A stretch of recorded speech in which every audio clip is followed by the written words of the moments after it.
Welcome back to Supra Supreme. When we left you last, we had just finished milling our custom sump and repositioned the engine where we wanted it, lower in the chassis. Now, we found ourselves having to decide what part to attack next. Turbos.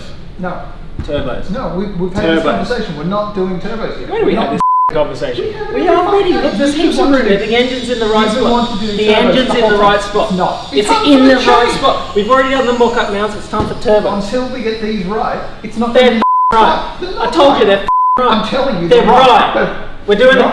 I told you they're right. Oh, It was at this point I independently came to the decision that Shane's idea would probably be best.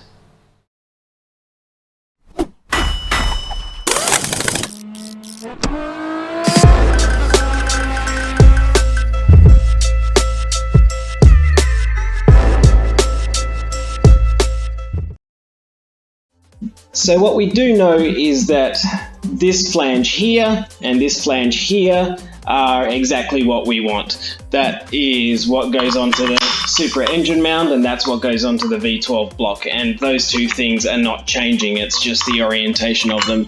So first things first, what we need to do is draw up those two flanges in Fusion. Need to take some measurements.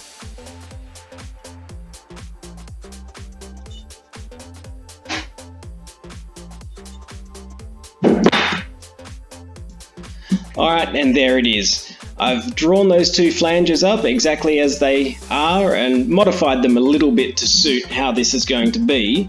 And I've put them on the angles that I've calculated that they need to be on. So you can kind of get a perspective here of how the mount is going to be. Now all we got to do is connect them together in a way that's going to work and hopefully look something like Toyota did.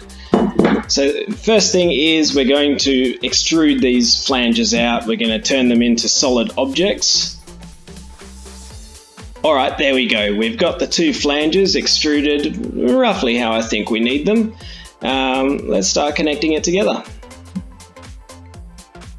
Alright, so straight away it looks kind of like a mount. I mean, obviously it's not going to work. All the bolt holes here are obscured and it looks a little bit funky, but I mean it's sort of like Toyota's mount there.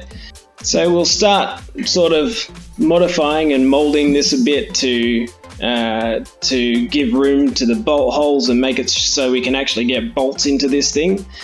And what I'll probably start with is the main bolt through this, you know, this channel here. This is probably one of the most difficult things to work out. We need to be able to get the pin of the engine mount through there, like so. And we need to be able to put a nut on it, so it needs a flat surface, and we need this channel so that we can get a nice socket on there.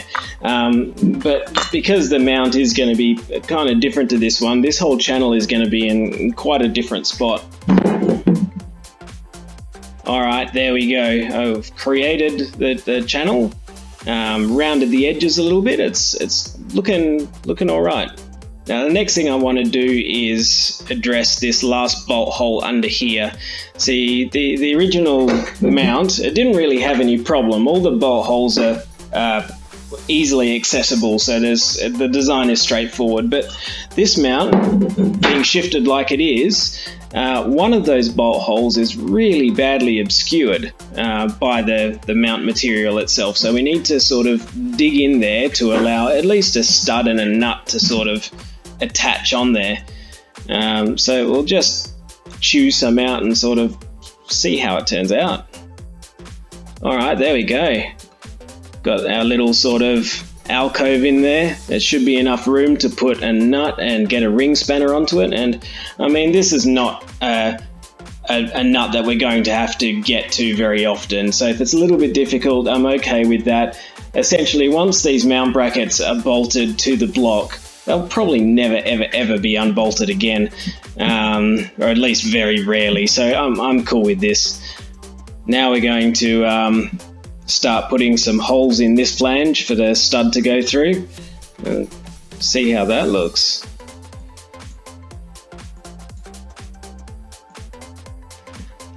and the final thing is just to try and reduce the weight a little bit, because this is really quite solid. Toyota did make this hollow. I mean, it's actually almost like an eggshell. It's so thin all the way through there. So I'm not going to go to that extent, because I actually want these to be properly strong. And it's not really going to add any significant weight anyway, so we'll just sort of take a little scallop out of there for now, and there we go, and we'll see how that goes. If the mounts feel too heavy, then maybe we'll take a little more out of there, but that'll do for the moment. And there's just one more thing left to do, really, and that's to make another one. This is which one is this? This is the left-hand mount on the screen, and these two V12 mounts are mirror images of each other. Even with the engine shifted into its new position, they're still going to be mirror images of each other. So, easiest thing in the world. Boom, there it is. 2 mounts. Cool. Well, next step, 3D print. We'll export this to the 3D printer, bust out some prototypes, put them on the engine, and see if I've got the measurements right. Now, rather than bore you with another 3D printing sequence, we magically transform the printer into some kind of Star Trek replicator thingo that misbehaves.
How's it look?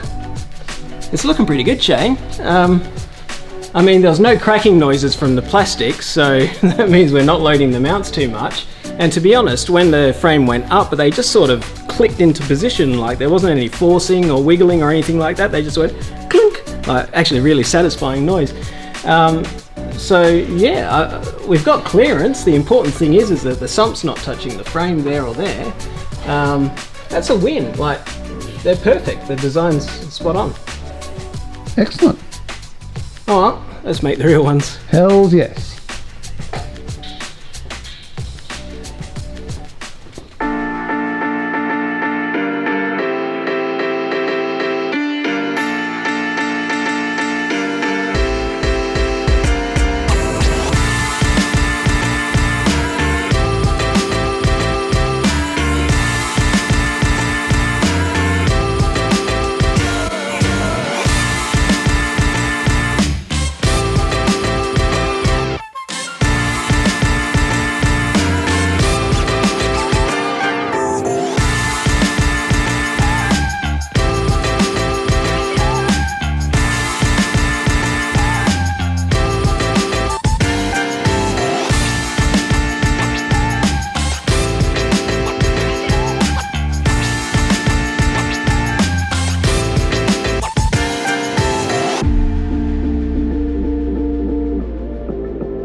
machine stopped. Let's have a look at what we got.